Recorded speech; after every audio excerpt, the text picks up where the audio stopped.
Hello, it's me again. Today, I want to let you know, or I want to enlighten you on something.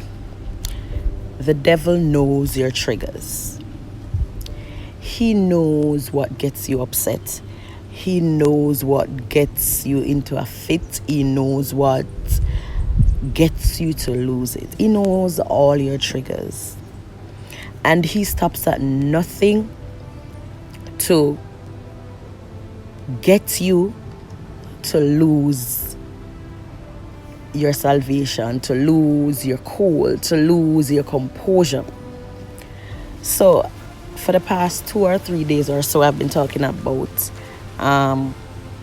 temptation and escaping temptations. The thing is, because the devil knows your triggers, if he realizes that he cannot get you on point one, he's going to try and get you on point two. So, for instance, he knows you have a problem with lying or people telling lies on you, or persons mistreating you any and any way.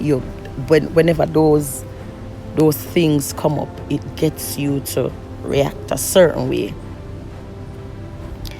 The devil, which is our adversary, will at all times try to find somebody, even in your household, even in your very church.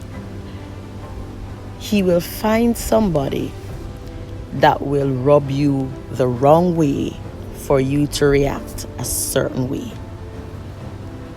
If he finds that gradually you're not being affected by the way someone treats you, or it doesn't really affect you that much because you have grown from that, he moves on to the next trigger, and then he keeps hammering at it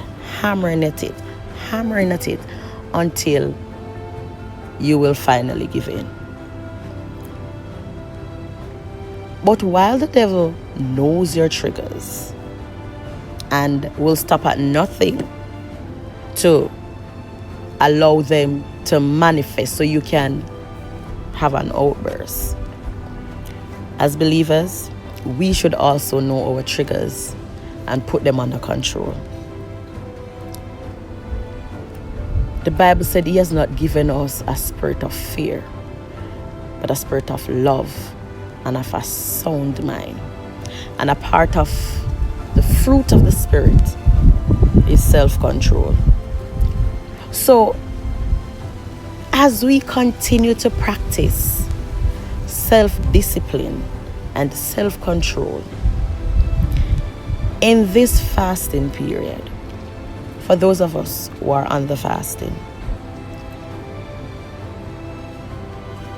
the more we learn self-control, the more we learn self-discipline, is the more we are better able to manage our triggers and put them under the blood and the control of Jesus Christ. When we do that, then we are on our way to spiritual maturity. For persons who are spiritual mature, they are teachable and they're willing to accept any right thing biblically to help them grow, and they're able to exercise that which they have been taught or that which they have learned. So persons tend to say, oh, this is how I am and this is how I say it. When you are in Jesus Christ, you're a new creation, you're a new man. Old things are passed away, and behold, all things become new. So if you were somebody who were easily agitated, the fact that you are now in Jesus Christ, it should bring about some form of maturity. Not that it is going to happen one time, but it should bring some form of maturity in how to handle certain situations. Occasionally, we may have an outburst, but it should not be a continuous thing where the devil is always getting us with the same thing. We should allow the devil to go back to the drawing board to figure out, how can we get this? How can I get this person to fail? How can I get this person to fail? While he's figuring it out, we are in the word, we are in prayer, we are in fasting, and we are asking God to help us, to guide us, and to, guide us into all truth, and to establish within ourselves a way to maneuver these things. It's not always easy. But as I always say to people, this Christian life, this Christ life that we're living, it can be done. And we're not running 100 meter. So we have to hurry up and do it. It's a life that has to be lived timely, and we have to observe, and we have to read the Bible, and we have to learn and discipline our ears to hear from God, discipline our eyes to see what God sees and to see what God is showing us, discipline our ears to hear what the Lord is saying to us. Persons may think that it is hard.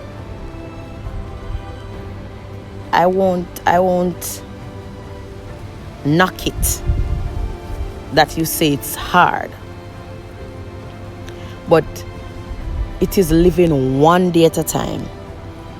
One day at a time. You get up this morning and you say, thank you, Lord.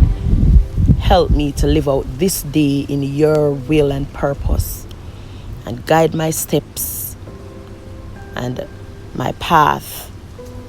And you do it over and over again. The next day come, you do this very same thing. The next day come, you do the very same thing. Occasionally, some things might happen. But as I have said in other videos, you do not remain in that position of a fall. You get up, you brush off yourself, and you do the race again. That is how you remain blameless with Jesus Christ.